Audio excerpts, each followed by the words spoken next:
In this video, I'm going to be showing you how to change notification sounds on iPhone. So be sure to watch the video until the very end to prevent any mistakes in the process.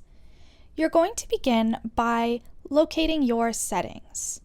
You're going to scroll down and see sound and haptics. As you can see the ringtone and alert volume. And there are also different ways to change different tones. Now, as you can see, I have this ringtone, but if you want your ringtone to be something different, you can scroll down and use any of these. Or you can also go to the tone store where you can actually search for more text tones or notification tones.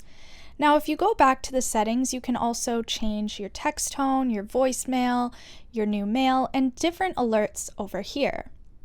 Now, if you wanted to change a different notification sound for certain apps, you would have to scroll down and click any app you want to change the notification sound for.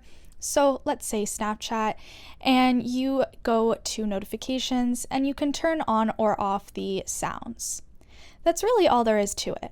Be sure to leave a like, comment, and subscribe to the channel. Thanks for watching, and see you in the next video.